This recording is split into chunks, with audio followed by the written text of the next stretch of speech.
Vamos empezando a acercar, a reanudar, si nos dejan el hilo, a seguir después de la interrupción que nos obligaron el otro jueves a tratar de hacer algo de lo de este jueves. Recordáis que en el anterior veníamos recordando cómo en el mundo el coro, es decir, la gente corriente, muy intranquila antes, después engañada por el poder que le hace esperar en un milagro para que acabe la tormenta y la inflación de dinero que los está ahogando, después de recabar la ayuda de la ciencia personificada en el mago Einstein, se van acercando al escenario en que ha de producirse el milagro de la reconversión de la fuerza de atracción de la luna en las mareas en una fuerza de atracción de dinero que acabe por absorber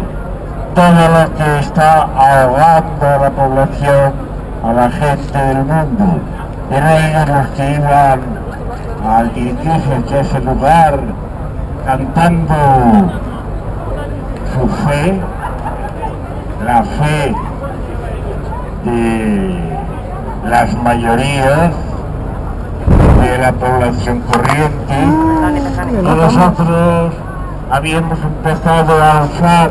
esa proclamación de la fe como motivo para lanzarnos justamente contra ella, contra la fe, que es a lo que aquí estamos, contra aquellos que nos hacen creer, que es justamente, pensamos, la manera más urgente y más inmediata de atacar al poder por la base, y la base es la fe, la creencia, porque sin fe ni el capital puede moverse, ni por tanto el poder puede hacer nada.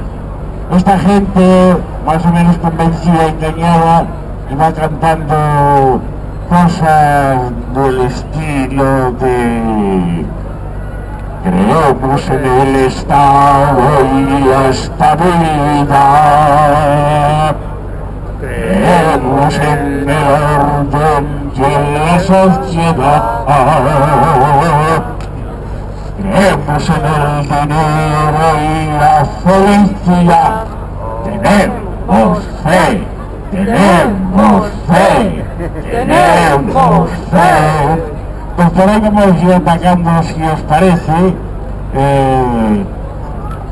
usando estas proclamaciones del coro del mundo, de manera que vamos a atacar por esa primera declaración de fe: creemos en el Estado. A esto es lo que vamos a lanzarnos, pero os recuerdo, a los que ya habéis estado otros jueves por aquí,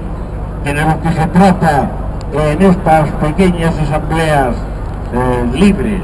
de gente cualesquiera que formamos, es de que algunos declaren a su vez, confiesen que creen, que siguen creyendo, que no pueden menos de creer en cosas como esta: el Estado.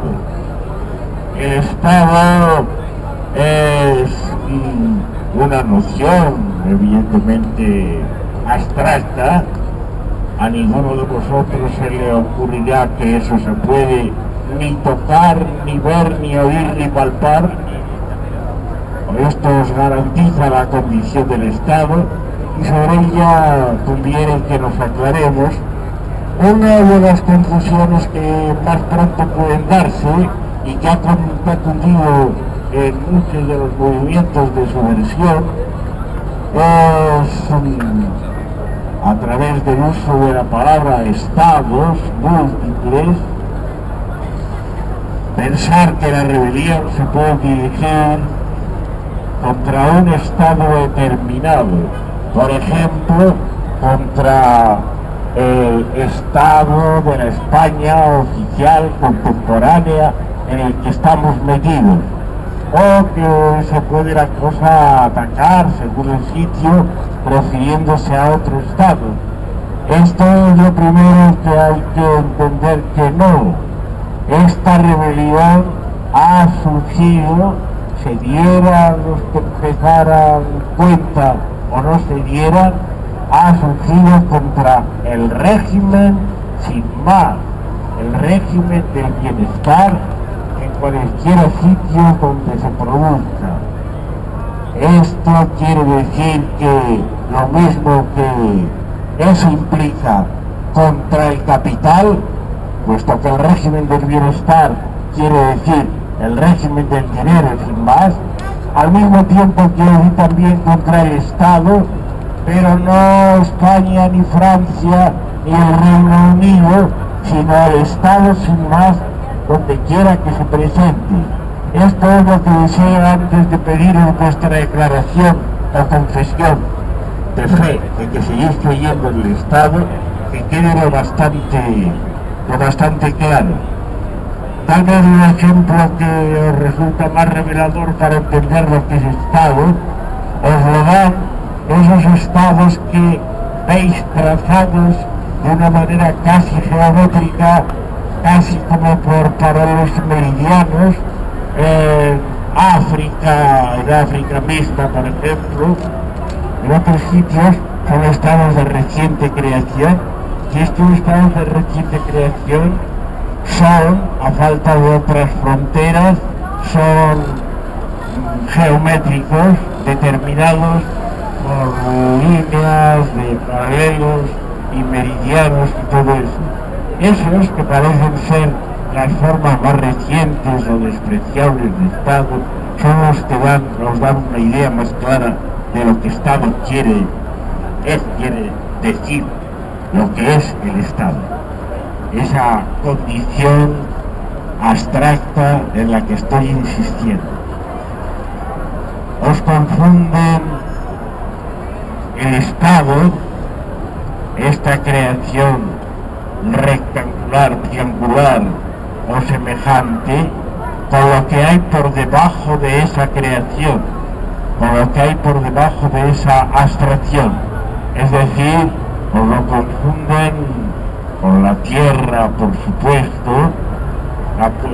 tierra queda reducida a un mero pretexto para la imposición de las fronteras, para la definición del Estado, de un Estado u otro, y os lo confunden al mismo tiempo con la población que pueda caer ahí dentro. De manera que efectivamente no solo los patriotas de otro tiempo y los patriotas de este os quieren hacer creer que España, al mismo tiempo que es eso, España, una unidad de destino en lo universal, como decía el otro, es decir, un ente enteramente abstracto, al mismo tiempo siguen siendo esos campos que dejan más o menos vivos, esos ríos, esa tierra que queda por debajo, os lo confunden, y muchos de vosotros, como yo mismo, de vez en cuando os lo creéis. Os pensáis que efectivamente España, por ejemplo, quiere decir eso. Esa es la confusión del Estado con lo que ha caído debajo de las líneas, fronteras y definición del Estado por los azares de la historia. Al mismo tiempo vosotros sois españoles, por ejemplo, y os lo creéis. Y da lo mismo que haya por aquí alguno que sea de otra nacionalidad, porque la fe será la misma, se lo seguirá creyendo. Pongo el ejemplo que nos toca más de cerca. Os creéis que sois españoles. Es decir, que también aquí la unidad de destino, la abstracción, que es el Estado, se está confundiendo con la gente la gente, que de por sí no se cuenta, es incontable, gracias a ser incontable puede de vez en cuando dar lugar a rebeliones contra el poder, la confunden con el número de almas, que es lo que al Estado le gustan, es decir, conjuntos que se pueden contar y mediante los cuales no solo se puede estar seguro de cuántos son los millones, cientos de miles, centenas y unidades que España contiene, sino además se asegura que cada uno es íntegramente español, porque si no lo fuera íntegramente no se le podía contar con otros que son tan íntegramente como él en un número de población, en un número de almas como los españoles. Os estoy dando recordar lo que todos por lo bajo sabéis, que es ese engaño, que es esa trampa del Estado, que es de las que más inmediatamente nos oprimen y nos confunden. Voy a empezar ya entonces enseguida a pediros que cada uno respecto a esto del Estado confiese lo que todavía le queda de fe, que todavía sigue creyendo, tanto respecto a lo que toca a tierras como respecto a lo que toca a gentes. ¿Quién de nosotros va a ser capaz de declarar? Es que yo no lo creo, yo no creo en España? Nadie puede ser tan bravo. Tenéis que confesar restos de fe en eso que os han contado. No se quita tan de repente. Desde niños se va alimentando esa idea, se va alimentando el ideal, por ejemplo, de un Estado determinado, España, o el ideal del Estado en general para cualquier sitio donde se produzca. Desde niños lo van alimentando, antaño sobre todo bajo el nombre de patria.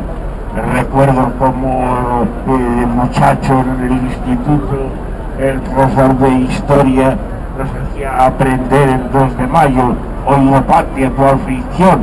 y al final mártires de la lealtad, los caídos en la guerra de la independencia, y derramado al arrullo fuisteis de la patria orgullo y honra de la humanidad. En la tumba levantar, el descansar, el valiente pueblo ibero jura con rostro altanero que hasta que España sucumba no pisará vuestra tumba a planta del extranjero. Bueno, lo metían de niños, era una cosa, por tanto se estaba alimentando hasta que España sucumba. España, abstracción, ideal, unidad de destino universal, eso es algo como eterno, es como Dios, no tiene sentido ni que sucumba ni que no. Lo que sucumbe, lo que padece, lo que sufre debajo de esa abstracción son las gentes, y con las gentes las tierras que han tenido la desgracia de caer bajo el nombre y bajo el ideal de un Estado o de otro. Como siguen diciendo, a veces uno se acerca a tener esa amargura de decir abajo España, no creo en España, pero hace falta condiciones. Andaba yo en el dulce destierro del barrio nativo de París en los años en que desapareció el dictador, el último residuo, el último casi rabo del antiguo régimen que quedaba, porque en cuanto a la estructura lo demás había ya caído hace tiempo, y me indignó encontrarme por las tabernas y los cafés a los españoles, más o menos desterrados, que abrían botellas de champán y brindaban por la muerte del dictador, como si con eso se hubiera dado un gran paso. Fue en esa ocasión cuando no tuvo más remedio que decirles ¡buena España!, para que se dieran cuenta de que con esa desaparición de ese ramo de dictadura no había pasado nada de verdad, y que seguía pasando lo que sigue pasando, es decir, y seguimos presos y oprimidos.